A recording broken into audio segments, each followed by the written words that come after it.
they given you any sort of idea of like a timeline or something where you could be back? As far as stepping in the octagon and fighting, I got a possible maybe March, but I don't plan on fighting in March. But we'll see what happens. We'll see if there's any matchmaking that's going on before here and there.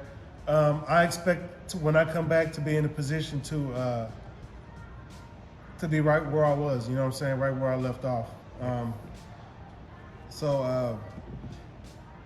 You know, one more fight earns me a title, title shot. So again, you know, that's the goal, to get that title belt. That belt's going to be mine.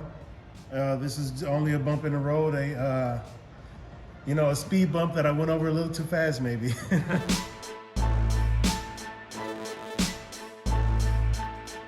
I don't want to interfight. I want to fight the champ so we can get some clarity in this division and figure out who the hell is the best guy in this division for once for all, and then we can finally keep things moving. I think he had an easy path to the title. He did his job. The UFC put guys in front of him. He knocked them down. I did the same thing, but I think I fought stiffer competition, so I think I'm the uncrowned king, and I just wanted my opportunity to prove it. That's really it. So I am a little confused by everything, but I think he's a man he's a man. He's not one of those guys who's like, he's going to fight who they put in front of him. So I'm the next guy in front of him, he's going to show up. So I'm not worried about that, where some guys in the past, I had to wonder if they were going to actually make it to the fight. So, I think, like I said, he's a man. He's a man's man. He's a fighter, and he's going to show up on the night. Speaking of which, Daniel Cormier, what is going on? I saved this for the back end of the show, but a different side of you came out last week. A different side. There's one man who can bring out a different side. I mean, what's going on? We're retired. We're a family man now. Now we got a newborn in the house. We're hosting shows on ESPN, and there you are, rolling in the gutter with your old friend Jon Jones. What's wrong with you? Why do you got to get into that? And plus, if you send the tweets, hey, you're retired now, we could talk like this. Can you correspond with me, because there's mistakes everywhere. There's all kinds of punctuation problems. That's part of the deal now. Like if my tweets become too clean, if my tweets become too clean, then it ain't me. Every now and again, I take my time and I really punctuate and do it the right way. But for the most part, I'm just typing mad. Like when Jones comes at me like that, it makes me mad. So I just start typing mad. I could tell with your bad Photoshop. I just do stuff. With the reality, even the bad Photoshops. I mean, but the reality is, hey, when the evidence is that clear, you don't need a good Photoshop. I mean, every single time there's been an issue. So, you know what I don't get about this guy? I don't understand how he goes, they proved me innocent. They never proved him innocent. They never once said he was innocent. So I don't get it. I don't get how he can say that publicly and people can repeat it publicly that he was proven innocent. No. They said the drugs were found in the system, but through excessive cooperation or something. I can remember the word. I put it on my my Twitter last week. They took his sentence back. He was never innocent. So it is what it is. Still can't stand the guy. And retired, not retired, see him publicly, probably still get into it. It's just the way it is. You guys are going to be like Ali Frazier, well into their 60s. You'll be at a memorabilia signing or something, and you'll get into an argument there. It's just never going to work out. He just sucks. It just brings down your energy, man. And you know what? I took 4 showers. I took 4 showers in the bath. I felt so dirty and grimy. I'm like, ugh. Once again, his stench is on me. I don't want it. He also smells too. In the cage, he smells really, really bad. That's actually smart. I actually think that's smart. I would do the same. I wouldn't brush my teeth. He smells really bad. Really bad. His breath is bad, and his armpits stink. Oh my. Okay. Yeah, he's bad. He smells. All right. Thank you for that. Ask Anthony Smith and those guys. I will. I'll call him after.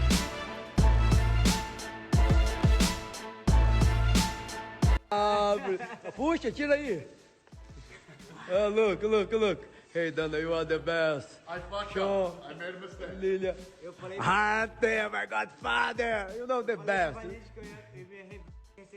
He told, when he come and walk, he say, I come here to talk to my papi because he not give my pension. Was amazing. The best.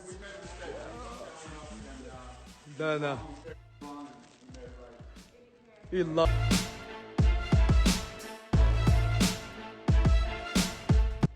It's a make or break this fight with Devin Clark, or you still want to you are still striving as a competitor? I'm still chasing a world title, man. That's always been my goal. The second that I don't care about winning a world title is exactly when I'll retire. I think I just got off track a little bit. I think that I just didn't manage stuff correctly, and it is what it is. That's how this game goes, and I'm not going to sit and feel sorry for myself. I'm going to get back on the horse and do it again. But that's what's driving me. If that was the only part of your question, that's it. I want to be a world champion. That's it for that one day. Even if I was to drop off the face of the earth the next, for that one day, I would be the best in the world, and that's all I want.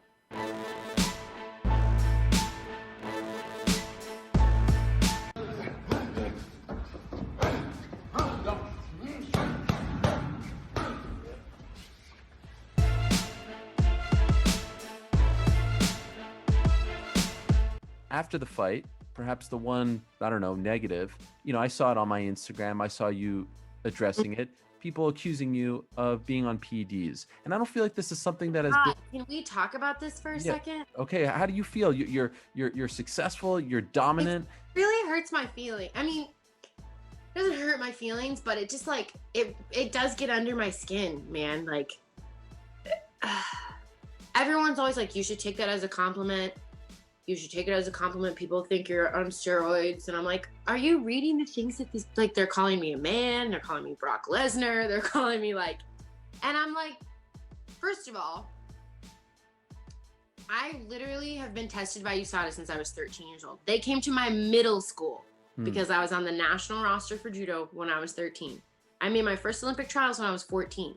I've been getting drug tested by USADA since I was 13 years old. And I didn't always look like this, by the way. I remember before I started judo, there was like a picture of me. I was a little kid, and I was kind of like a little butterball. Like, I wasn't fat, but I was like, a little chubby. And I was like 6 or 7 in the picture. And then I started doing judo, and I started, I loved judo. I started taking it right from the rip. I wanted to go all the time. Like, I just loved everything about it. And literally, there's a picture of me, I don't know, it must have been my 10th birthday or something. And my birthday's in July, and I'm in a bikini, like a little like girl bikini.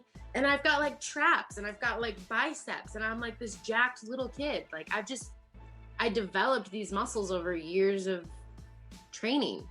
And I really want to like contact USADA, and I want to be like, hey, can I get a record of all of my tests that I've ever taken? Is that possible? Like, do you have a history? You must have it. Mm-hmm. Can I get that? Can I get a copy of that? Because I really want to just like post it up,